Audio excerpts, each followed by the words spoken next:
Hello, everybody, and welcome to Let's Have Words, another episode.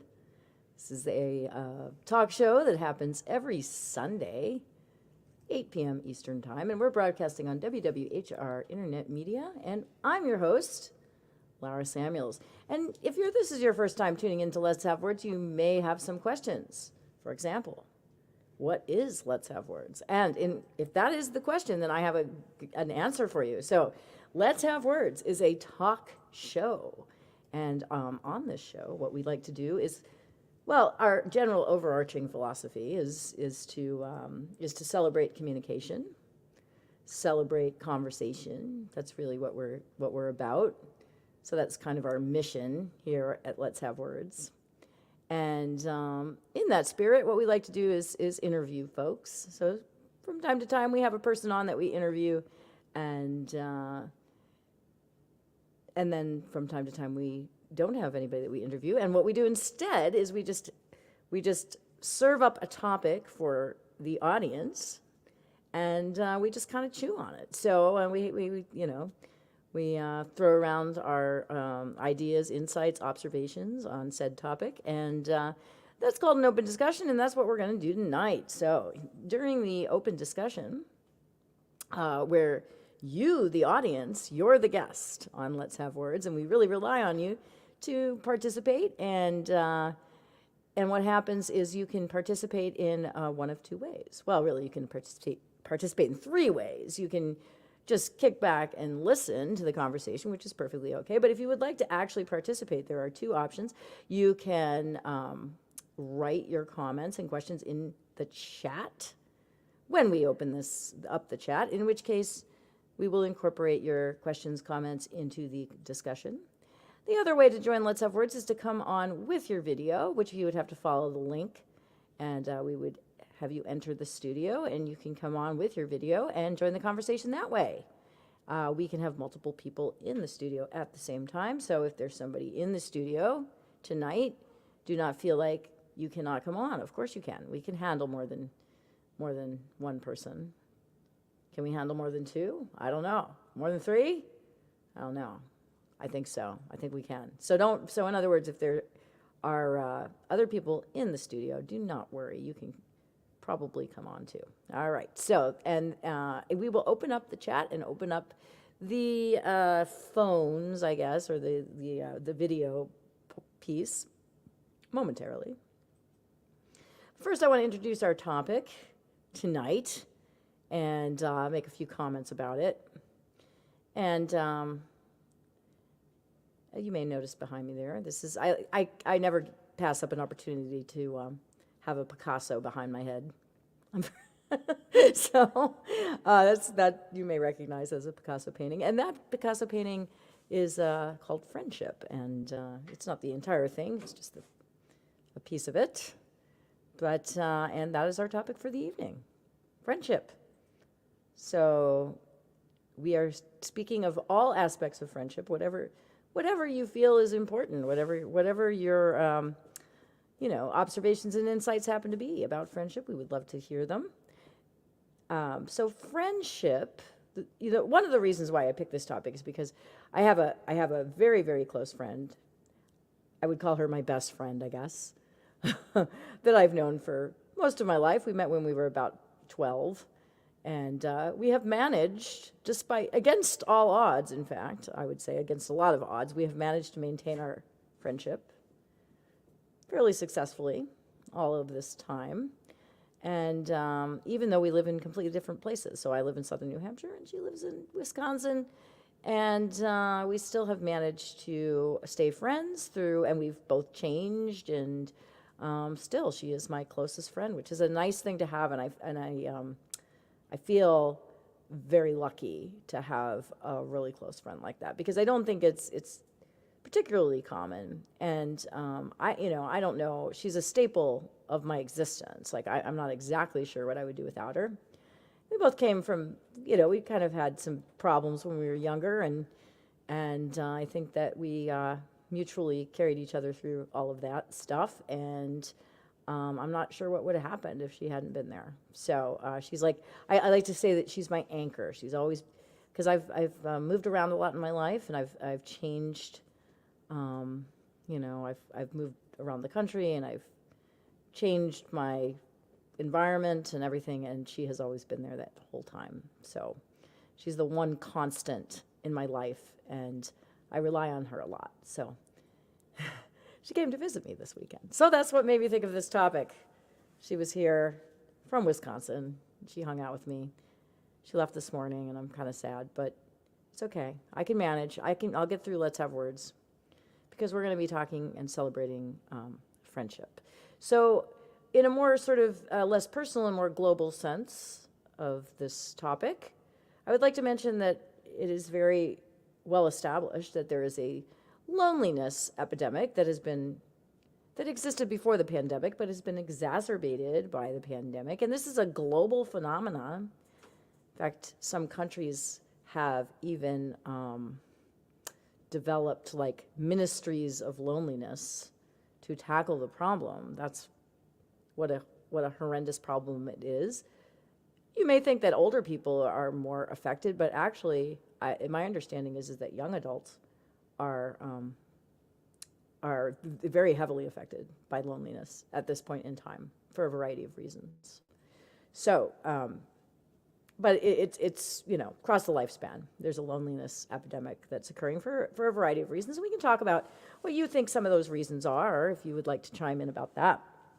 Why are we suffering as a society so much from loneliness? And loneliness is, as bad as smoking cigarettes, drinking too much alcohol, obesity. It can be just as, it can have health impacts that are just as severe as those well-established, lifestyle culprits that affect our health. So loneliness is just as serious as some of those things. So it's nothing to be dismissed. It's a serious problem. And social isolation. Hi, Conrad. Much worse than smoking. Well, Conrad thinks everything is worse than smoking. because, anyway, we can talk about that later. But social isolation is linked to depression, poor sleep, impaired immunity, increases the risk of, I'm pulling this directly out of a science article. It increases the risk of dementia by 50%, stroke by 32%, and coronary heart disease by 29%. So those are some seriously large numbers there. So nothing to take lightly, the loneliness epidemic. It's important. So friends are no doubt important for combating loneliness, as well as just, having somebody there that understands you, talk to. It's linked to, better mental health, reduces your stress, increases your happiness, increases your self-esteem, increases your longevity. I very recently showed something to my class called The Oldest Old, and it was because I was teaching this class called Human Lifespan, and when we talked about aging, there's a 60 Minutes segment called The Oldest Old, where they interviewed people who lived, past 100, and just tried to, find some of the reasons why they were living past 100. And as I recall, you some of the things that you would think, most of them didn't smoke, and most of them did not really pay that much attention to their diet. Like diet wasn't a huge factor. But their social lives were hugely important. Like most of these people that lived past 100 and were healthy past 100 had very active social lives and were very gregarious people. They were good-natured and sort of laid back, and so it had a lot to do, like their longevity had less to do with their lifestyle apparently, and more to do with their social interactions and their attitudes and stuff. So that's kind of interesting. So it can increase your having friends, having an active social network is super important. And well, let me mention that assumes that your friendships are healthy friendships. Of course, there are toxic friendships, and we can talk about that. Friendships aren't always good for you, right? You can have a toxic friend, somebody who's manipulating you, or somebody who's, maybe encouraging you to do risky things or something. You can have poor friendships that can have negative effects on your life, for sure. But I think we're talking here, obviously. I've had a few toxic friends, for sure. Yes, so there you go. So kind of a common thing, and not always easy to identify.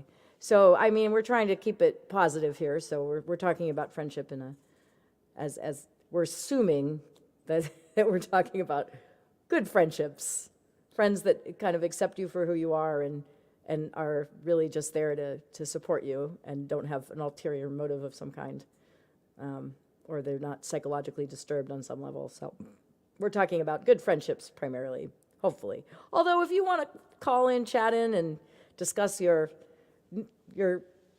bad experience with friendships, that's perfectly okay. Because here on Let's Have Words, all we're doing is celebrating the art of conversation. So wherever the conversation goes, that's where we're going. That's where we're headed. We don't have a preconceived notion of where the conversation is going to go. So please do not worry about, we don't have any rules as far as that's concerned. So anything you want to talk about. Recently, another thing that made me think about this topic too was recently I heard this NPR interview I thought was really interesting with Marissa Franco, who's a psychologist, and apparently she's a friendship expert. I didn't know there was such a thing as that, but she's apparently a friendship expert. And she identified, so she was talking about how it's harder to make friends when you get older and easier when you're young. Most people make friends when they're in school, when they're early 20s, and then apparently the 30s is the decade where friendships go to die. So and of course everybody's life is different, right? But this is like a typical trajectory, of friendship. You make friends when you're young, when you're in school. Then a lot of people, not everyone obviously, a lot of people raise families, and that becomes the center of their universe, and their friends kind of drop off. They lose friends, and then they're old when they get older, and they're they start to try to reconnect, or they need friends again, right? They're for various reasons. They don't know, they can't make friends. It's harder to make friends, and she identified a couple of reasons why. One of them was simply just time. When you're younger, you have more time to devote to making friends. You have more obligations, more responsibilities. You have less time, and you need time to develop a friendship. My understanding is you need 200 hours. If you want to get technical about it, you need 200 hours of close interaction with somebody to be a close friend. There's obviously, we can talk about this too. There are degrees of friendship. Right? You have your acquaintances and your work friends and your close friends and your commemorative friends, like friends you just keep around because they've always been there and they're just there for novelty purposes, but they're not really your friends.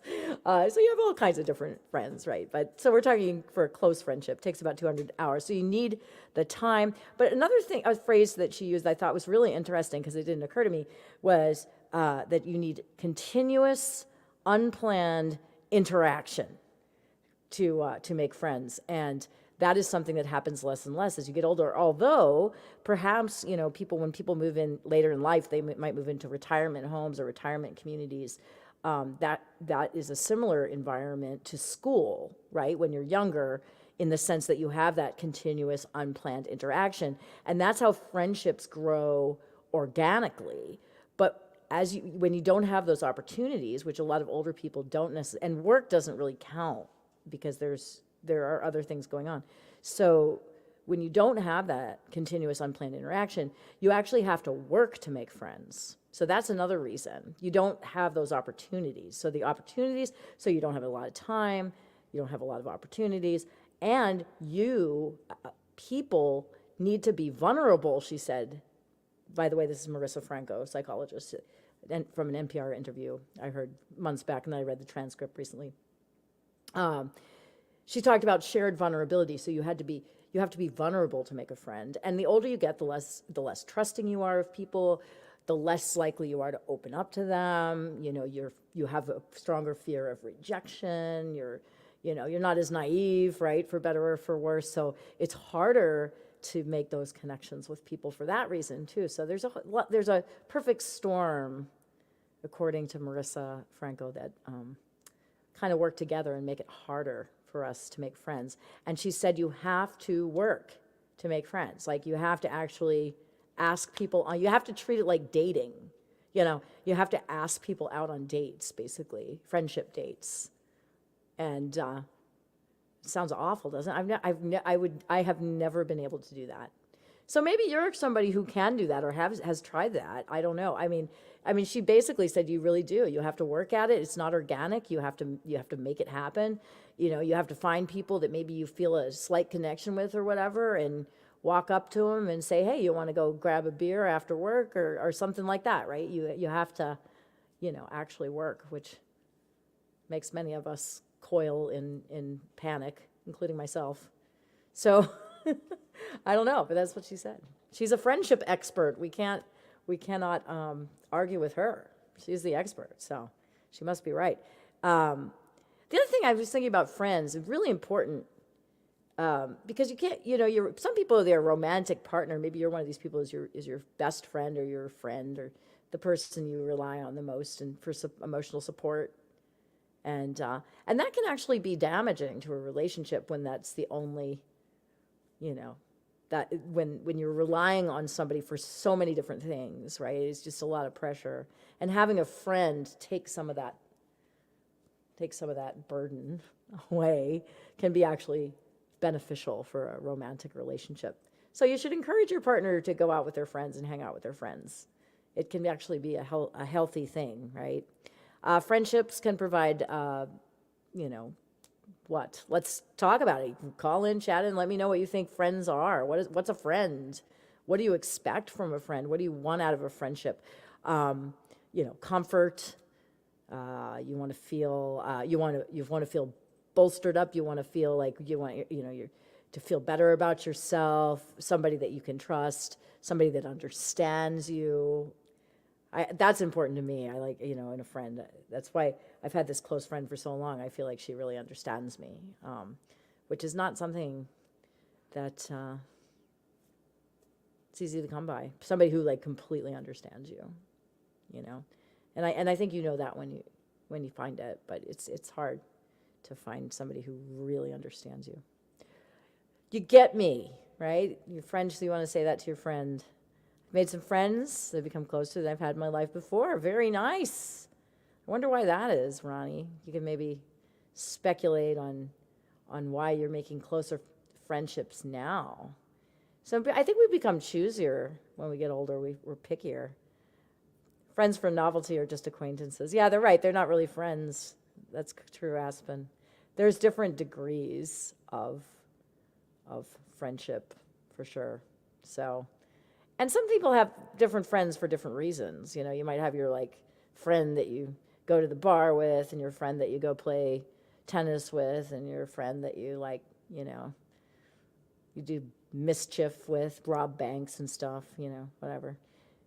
We're smarter as we age. Smarter and choosier about our friends. And when we're younger, not so choosy. And that makes actually, then you end up being a little more adventuresome in your friendship choices, which is a good thing. Everything's a double-edged sword. That's something I truly believe, that, pretty much a lot of this stuff, you can find pros and cons. There's good things about being vulnerable, and there's also not so good things about that too. So wisdom is nice as you get older, but wisdom also it's not all wisdom. It's also you become less tolerant, larger pool of people, so you get pickier, right? You start to know, and you start to learn who you are, and what you want out of life. You understand that a lot better when you get older. But it also makes you less open and less likely to take a risk that may result in a really special relationship, and you maybe miss out on opportunities because of your narrow focus as you get older. You become when you become choosier about your friends. So what do you look for in a friend? So tell me your friendship stories. Oh, there's Conrad. Oh, we're opening the phones? Okay. Hello, Conrad. We're opening the phones. Okay, so. I had to unmute. What? I had to unmute. Oh, you had to unmute. That's very important. I like my friends to be unmuted. That's something I look for in a friend. They need to be unmuted so I can communicate with them. So tell me a friendship story, Conrad. It's story time. Well, so two came to my mind. One is I had two friends from teenage years. This is in the States. Yep. And we were friends for 20 years. It lasted a long time. Yeah. And eventually it dropped. After 25, 30 years, I haven't seen them in 6 years now, either one of them. And But why? Why did it drop? well, it's complicated. I'm not sure. Yeah. One is our lives went differently. In different directions. They got more depressed. Yeah. They were, let's say, less successful. I hate to put it. No, that's okay. We can be honest here. So yeah.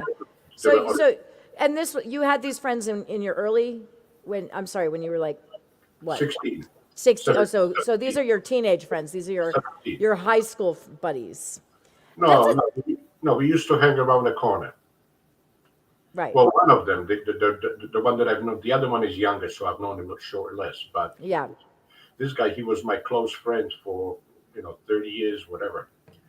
And eventually, he got sick of me. He got tired of you. He got kind of He broke up with. Did he break up with you? Well, or he just abandoned you. He just ghosted you. Just abandoned you. Well, I'm not sure exactly now the step by step, but he would get. He just showed this. He was disgusted with me. So that's what I was trying to ask you. Did this person tell you, I no longer want to be your friend, or did he just kind of dropped off the face of the planet? No, there was anger. The last few times. There was anger at me. Like I have a back scrubber, like a little stick that you can scrub your back. Yeah, I got one of those. Yeah. So he says, Conrad, what is that? Because we used to hang around. He used to come over my house once a week. We used to hang around. Right. For years. Right. I would help him. He would help me, except the help was unequal. And this is where I think it started to build up. I would help him by lending them money, and they would help me by doing free labor for me, fix my car for free, do an oil change, and because they were automotive mechanics, so they were poor, and I was, as an engineer, relatively speaking, right, rich, quote. You were financially successful. Comparing, so I could lend them a couple $1,000s. Yeah. And all they got is muscle in their hands and knowledge about cars. And I helped them with computers. I had a couple of, but. So that arrangement was working for a little while, but it didn't. Oh, it worked for 20-something years. 20-something years, yeah. Well, I'm sorry about that, Conrad, that you lost your friend. So he looked at, he was in my room, where I'm sitting now, and he says, "What is that, Conrad?" "Well, it's a back scrub, you can rub your, like, my mother lived 85 years and she never needed to do that. You lazy." Well, they called me. So this is sort of an inclination of how how the thinking changed. At some point, he would call me a spoiled bitch.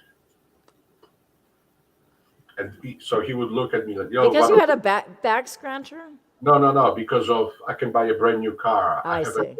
I have a little resentment, maybe. Yeah. Jealousy, whatever you call it.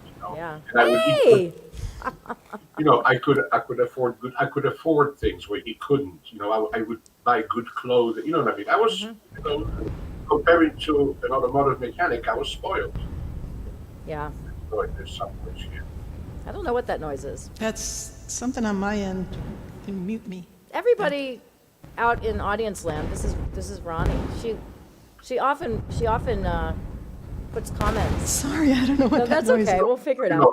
I think she often puts. Hold on, Conrad. She often puts. This is Ronnie. Oh, she's gone. That was Ronnie.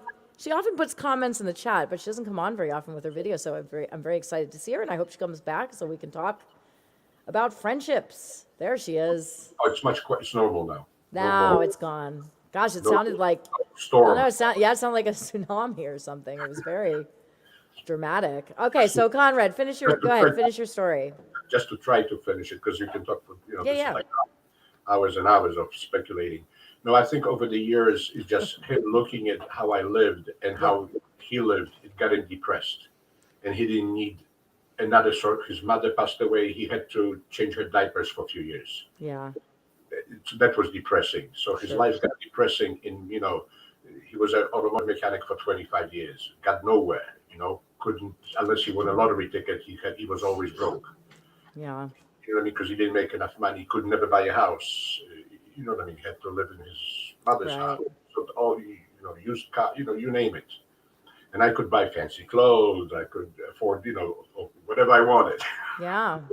Yeah, not a jet plane. Let's not, but relatively speaking, you know what I mean? Yeah, I And think, anyway, yeah, I think it built up in him, and I got into, it's like I punched when he met me. It was like a punch in the face, or yeah. slap in the face. You know what I mean? I never thought of it like that, but he. Well, we like to think we can make friends across all of those sorts of barriers, like economic barriers, political barriers, but sometimes those kind of relationships just, they last for maybe a little while, but then things just Well, we were there's too much strain on the when relationship. we started. We were equal. You know what I mean? Like people who have really different politics, that sometimes, that kind of friendship will last for a little while, but then eventually there'll be some just giant, blowout like you had with your friend that will just sort of Well, this was a built up over destroy the it, years. unfortunately. Yeah, it's We were sad. friends- We were friends for over 20 years. And we were good friends. He trusted me. I trusted him. We didn't try Yeah. to. I mean, we were good friends. But at the end, towards the end, I think I got him depressed. That was part Yeah. of it. With a little bit of jealousy, a little bit of, and I think more of it as I think of it. Thank you, Aspen. So, He got depressed. Ronnie, do you have a friendship story for us, or an insight, an observation? I don't know, nothing in particular. You were saying earlier that we are pickier, and that's why it's harder to make friends.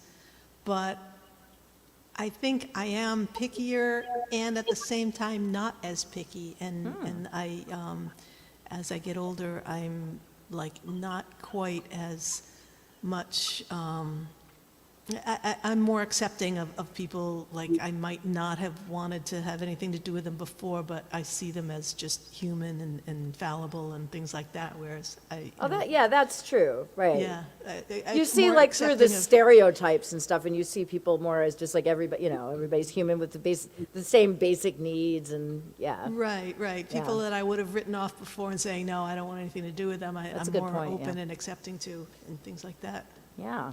There's And you that. mentioned that that you feel like you've made better friends now Yeah, I than when just, you were younger, which yeah. is probably not a typical experience, so that's interesting. Yeah, it's not. I'm really surprised. I think it has to do with me and being more happy with who I am, and that radiates to other people, and they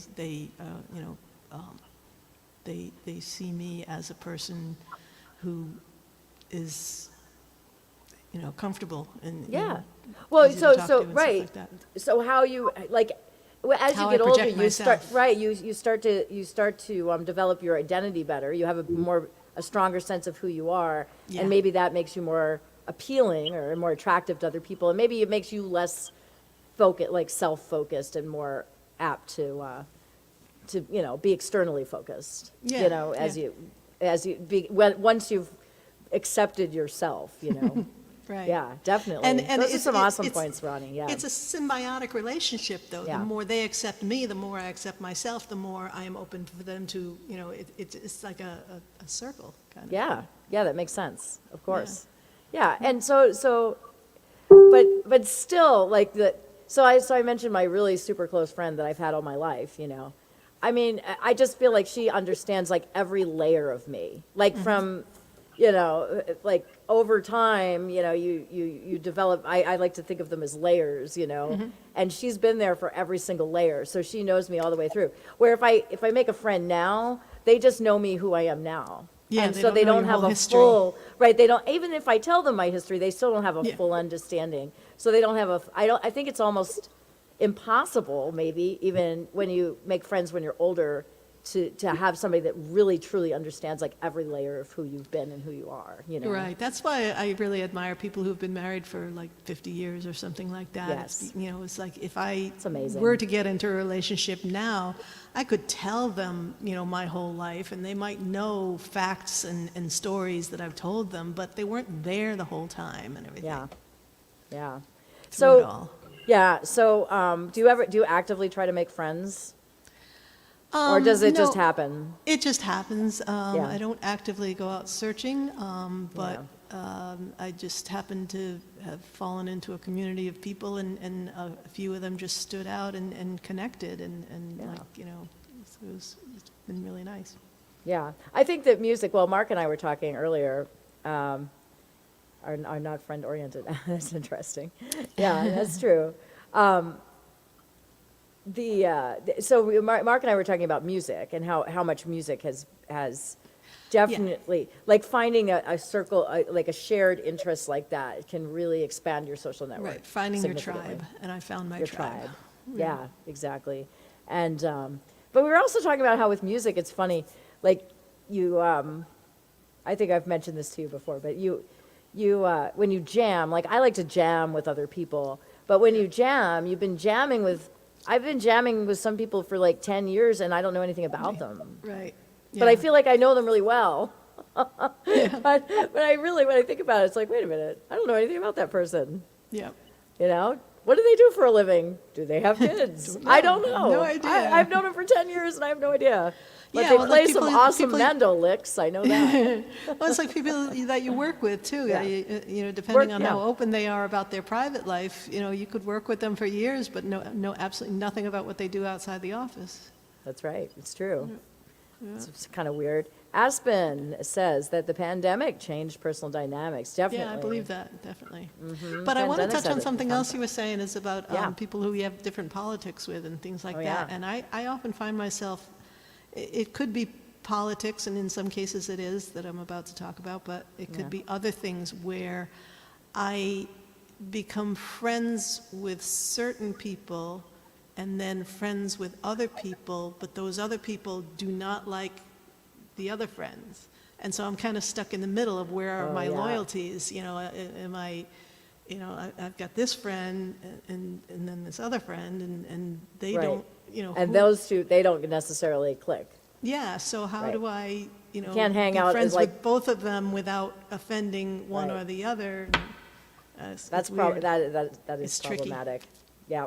that I is have a tricky. short story on that. All right, please take tell it, me, Conrad. Conrad. It's been 10 years ago or so, I forget how, but I met a Polish guy. He was almost a generation younger than me, so to him I was like his parents a little bit or whatever. And we were friends. Yeah, He's not Polish. He was born here, from what I understand. He lived in West, but somehow we would meet. This is not internet at first. I forget how we met. I think I went over there, never mind, somewhere, and then he turned into a strong Trump supporter, and I could no longer talk to him. yeah, And it freaked me out. So there are some things, and this is an example, that may really change. I just can't, I can be polite, but not friends. Yeah, yeah. Something like that can have a serious It disturbed me. destructive It disturbed, effect on a relationship. it just, that, Yeah, yeah. Especially that. Well, right. I mean, when politics somebody is- becomes like fanatic about something like that. well, he was very fanatic. strong. He actually went to his meetings, he was one of those, Yeah, he was active, those political meetings, he would volunteer to help organize stuff like that. Because just philosophically we can argue, but no, when you are yeah. your heart is in it. yeah. That Yeah, there's kind a of, lot. There are a lot of things that can wreck a friendship. I could no Like- longer. You need a balance. Like people need to give and get equally out of the relationship. There's a lot of friendships where one person might be sort of the parasite or something. You know what I mean? And the other person is always supporting that person, but they're not getting anything out of it or whatever. It can be tricky to maintain a friendship for all those Yeah. reasons. Yeah, I don't have, from the people I've known over the years, I don't have any friend. I'm not in touch with anybody except for my relatives. Yes. That's a Well, little bit, you have like your cousin and stuff who you, right, but it's only some of them too. Some of them, yeah, we have problems. yeah, yeah, So, it's not easy.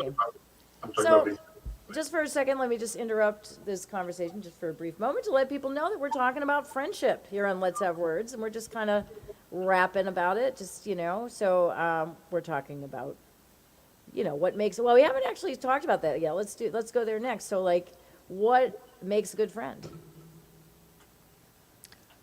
What do you think? See, my best friend since the pandemic, we are in different states and don't text or talk. Are we still best friends? Well, that's the thing. I think best friendships can take a lot of distance. Absence, and, yeah. Yeah. That's one thing that's really special about them. Because if you think about a romantic relationship, you can't, be in a romantic relationship and not talk to somebody for a year and then pick up where you left off, right? But if you're in a friendship, that can happen, you Yeah, can I haven't seen my very dearest friends since before the pandemic, and Yeah. and I really haven't talked to them that much on chat and things like that. Yeah. But I know that the feelings are still there, and I'm just as Yeah. just as Well, much there.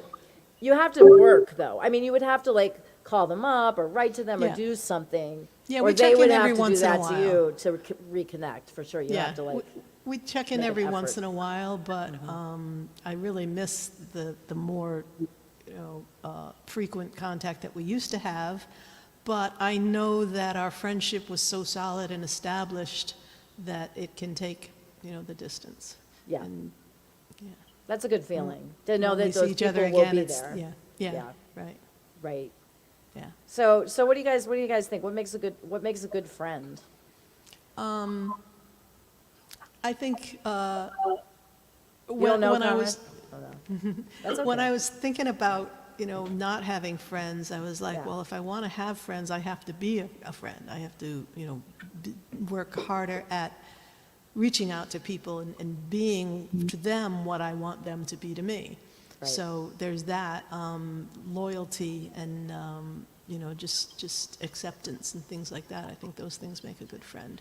well, so to me, the first thing, you have to like the person. Yeah. No, that's not important.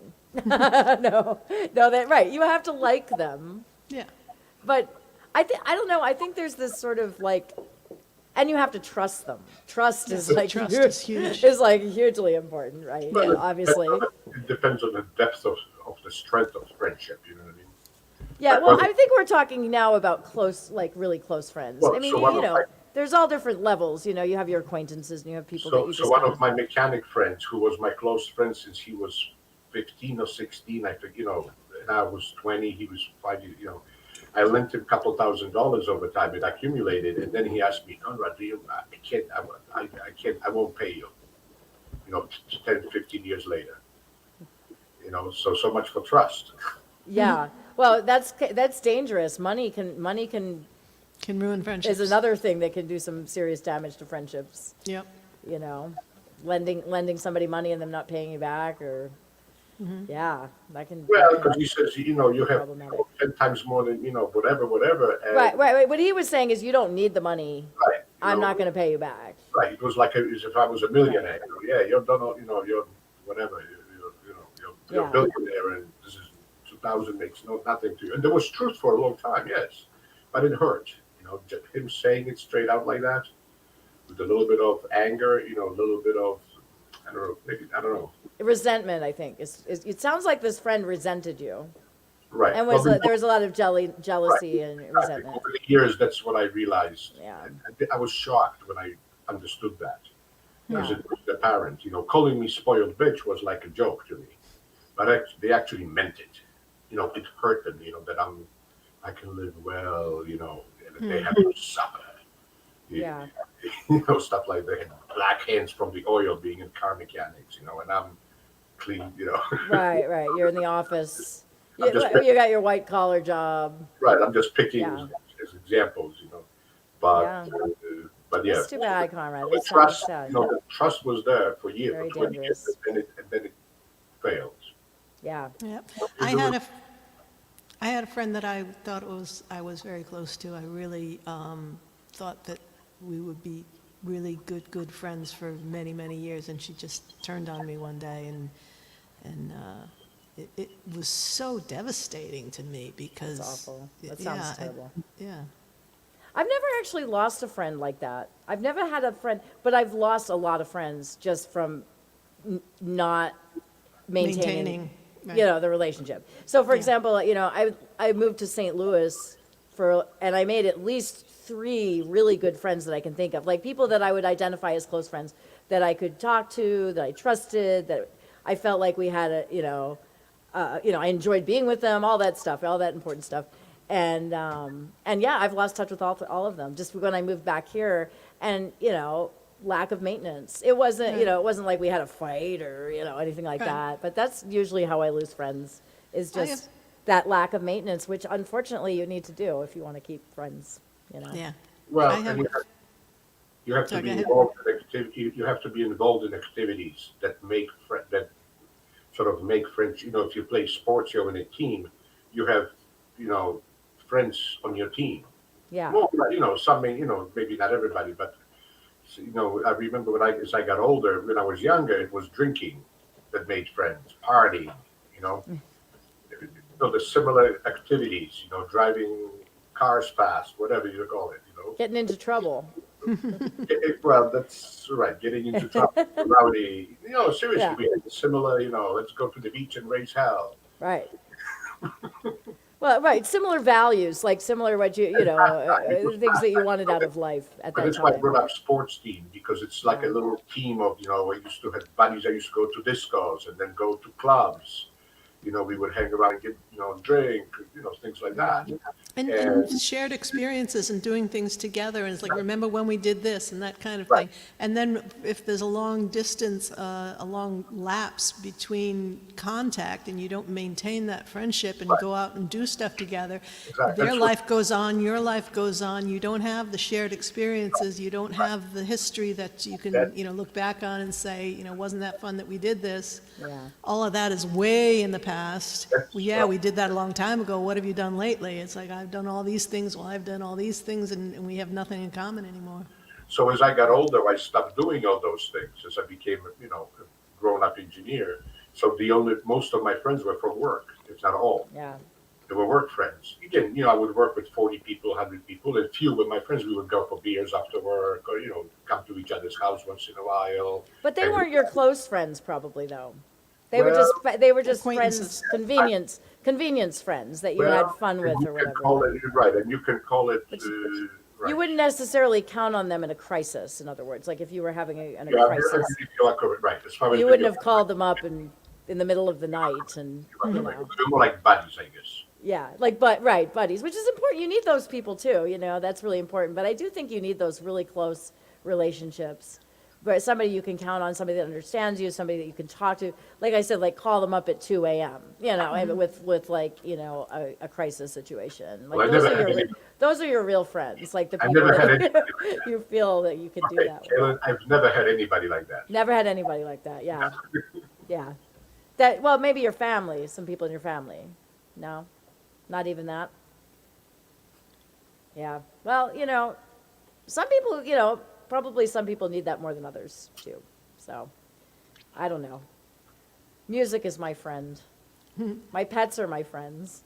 They help. So what do you guys think about social media? So by the way, everybody, we're talking about friendship here on Let's Have Words with a couple of people who have called into the show. We got Conrad and Ronnie on with me. I'm Lara Samuels. I'm the host, and we're talking about friendship. And I was wondering about social media and friendship, because I think that social media has simultaneously destroyed friendships, but also has made it easier to maintain your friendships, to keep up with what's going on in people's lives and stuff like that. So it does both, and it spreads you kind of thin though. You get to know so many different people, but maybe just superficially, and not deeply through the social media. So I think social media has had a profound effect on friendships, for better and for good and bad. I think it's for the younger generation, not for me.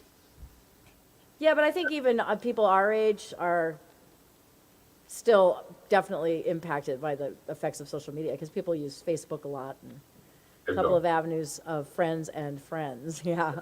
I don't. Yeah. You don't, right. I mean, I'm not an active participant in social media either, but I know that for a lot of people, it's a big part of their lives, and it's definitely changed. And because I think you need that actual physical interaction with people, and you need that prolonged interaction. Like, if you're just passing and having brief conversations with people, they're not ever going to become your really close friend. You really need to have like long, sit down, heart to heart conversations with people to really get close to them. 200 hours, according to science. You need 200 hours. Several people that Aspen says, thank you, Aspen, for writing in so much. Appreciate all your comments. I have several people I'm acquainted with online. We're friendly, but not close personal friends. Yeah, so you feel like you have a lot of friends, but like that's like I said, I think the test is, could you call them at 2 a.m.? That's really the test. That's the difference between, just kind of a casual acquaintance and a good friend. That's my test. That's my What litmus if you test. feel you are close friends with them, but they don't feel that they're any more than just casual friends with you? That's a problem. Yeah, there has to be that mutual, That happens. yeah. So you have to regard each other in a similar way. Yeah, that happens. Sure. See, all of this stuff, there's so much So involved. complicated. Kids It don't is worry about that. complicated. Kids are like, oh, he's my best friend, Yeah, but you know what? This loneliness epidemic apparently is worse for young adults. Like, they're impacted more than older adults. Like, young adults right now, and existed before the pandemic, but exacerbated by the pandemic, young adults are affected more. The loneliness epidemic that's apparently occurring by a Yeah. lot of accounts is more prevalent in younger people. But to me, that's obvious. When I was younger, when I was a teenager, I desperately needed friends, and over decades, less and less. But you had friends, right? Didn't when you were a teenager, it was much easier to make friends. There were more people for all the reasons we mentioned earlier. At Yeah. first, I had soccer friends. We would play soccer. Then I had drinking friends, smoking and drinking friends. Yeah. We would have, but I had to. We would hang around and meet. We used to hang around the grocery store in Lawrence. Yeah. This was a meeting place. It was a social, because we couldn't go to a bar, we couldn't stay in a house. So this is where we would meet. This is where we would actually congregate, and then and talk and joke, just spend time together.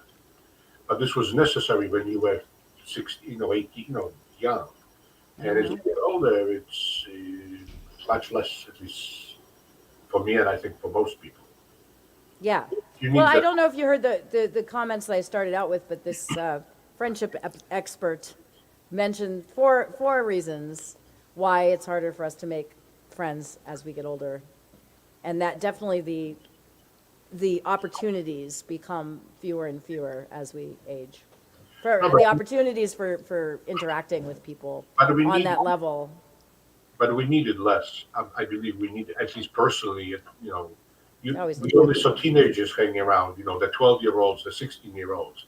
There was no 40-year-olds hanging around the grocery stores together. And Yes, that's it, right. Right, you don't have the time. Right, you don't have the time, but you do go. But you go out and stuff. I don't know. No, they would go out drinking, hang around a bar or something. Was a little different, Yeah, but not. It wasn't just social. It was also drinking.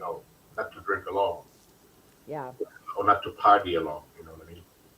But Well, when you're younger, you have time to do all that. have You're not time. holding down a job, maintaining a house and a family, or Yeah. any So- of those things, paying bills and all the kind of stuff that, you get out of school and you've got all the time in the world until dinner and stuff like that.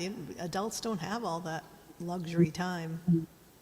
yeah. And plus, well, yeah, I read also this article. What's her name? Lydia Dunsworth. She says that 30s. She wrote a book, a very interesting book. I haven't read it. Sounds interesting, I should say. It's called The Extraordinary Power of Life's Fundamental Bond, and it's about friendship. And she says that the 30s that's the decade where friendships go to die. Like you're because of what you mentioned, you start to become much more, a lot of people anyway, become much more family focused. And even if you don't, like I don't have a family, I've never had a family, like I've never had children or anything, but nor have I ever been married, okay? So I didn't do all that stuff, but my friends did. So, all of that commitment, becomes the priority for people. I read this other article in the Atlantic that talked about how it was like sort of the article was sort of exploring this idea that in our society, in Western society, how we are so focused on the romantic relationship as like the center of our lives, like the family and the romantic relationship. And they were interviewing people who didn't make that their priority, like where their friends were actually the orbit around which their lives rotated. And they sort of were talking, this article was sort of playing with the idea of, well, what if societies were more based on friendship and less on, they were also talking about how, like, for some people, like if their friend passes away, that's more devastating to them than when their spouse passes away. But society doesn't see things that, like society thinks, oh, your husband died or your wife died or your oh my God, that's horrible. But if your best friend dies, there's not that same, like people just don't put the same weight on it, even though for many people that it's almost more devastating to them. Right. So like there's this sort of emphasis on the romantic relationship as being the most important, and for a lot of people it might not be, so it's kind of interesting idea. There's also a problem when you're single and your friends are either a couple or one half of a couple. Right, that can be hard. It's really, Third really wheel. difficult. Yeah, you really kind of lose that friendship because they just don't want to hang out with you, or Right, they want to hang out with other they want to hang out couples. with other couples, or Yeah. if your friend is just your friend's with one half of the couple, the other half does not want them hanging out with you, and that kind of thing. They'd rather it's really difficult. Yeah, I think that's kind of a similar phenomenon to the way, like Conrad was talking about with his friend who was the mechanic, and they were sort of in different economic, how like sometimes it's really hard to maintain friendships across certain barriers, and that's one of those barriers. Like if people are in couple land, if they're in family land, if they're in kid land, they want to hang out with people who have kids and people who have. And because maybe it's more convenient, but also because they have shared interests, they can talk about their kids, having having those things in common is huge. is really important. And there's certain things, yeah. And then, and politics, that's a really difficult one to cut across too.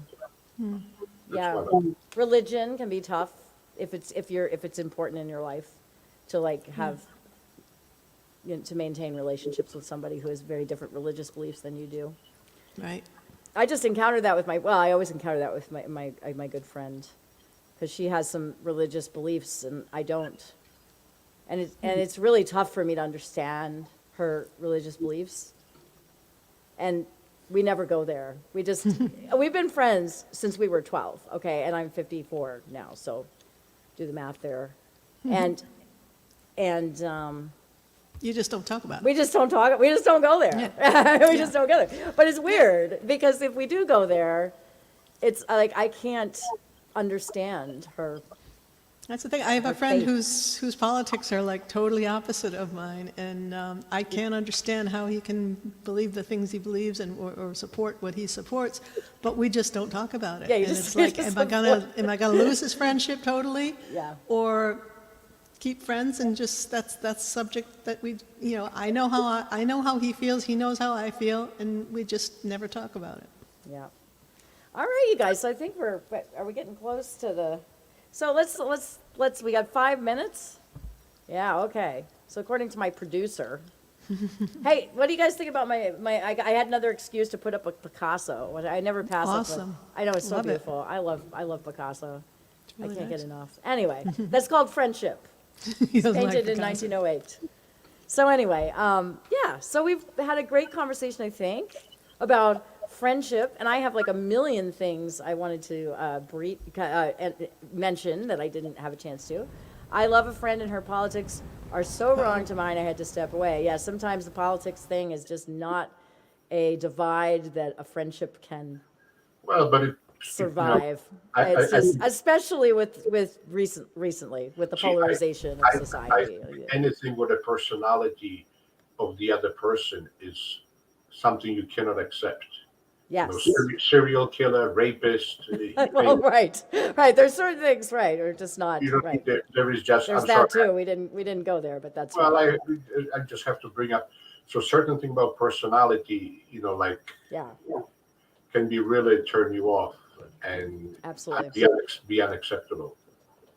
Tough. You know, It's tough. If you have a close friend, if you have a really good friend, and I have a really good friend, and I'm so lucky. I feel so lucky. Like I feel so lucky because all those things we talked about. We have a very balanced friendship. We have trust.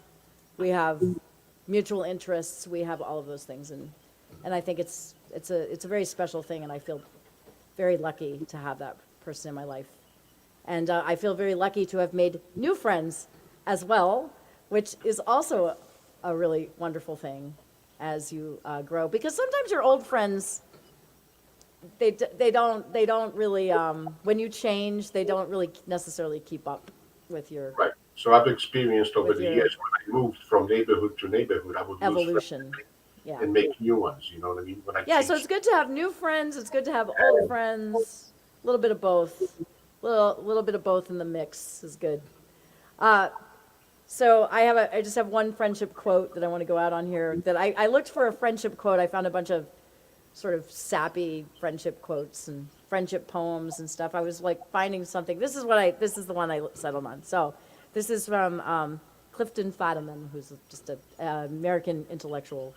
One measure of friendship consists not in the number of things friends can discuss, but in the number of things they need no longer mention. I like that. I like that. That's nice. Yeah, isn't that nice? That's a nice quote. All right. So So thank you guys. Go ahead, Conrad. One more comment. I'll give you the last word. Go ahead. I have a quote from the Beatles song: Okay. "A little help of your friends." You No, need a little help. Right. You'll get the by friend, with a little help from your friends. right? They get you high, and I forget what else. No, no, no, They get you high. That's the most important thing. no, There no, you no, no. go. That's a Friendship. good friend. No, you misunderstood. I didn't misunderstand. I'm just joking. They get you. You get. I get high with a little help from my Right. friend. Stuff like that. Yeah. And so I just listened to that song before, your show, and Oh, there was some truth to it. There was put you in the mood. Yeah. it made some good points in that. Seriously, you know. Well, you guys are my friends. And I appreciate you coming on. Let's have words and talking friendship today.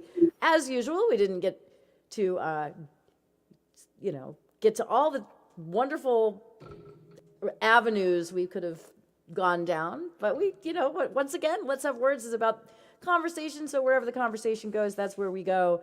And we were talking about friendship today and all things friendship. What's a good friend? What are some friendship stories? All of that stuff. Friends are important.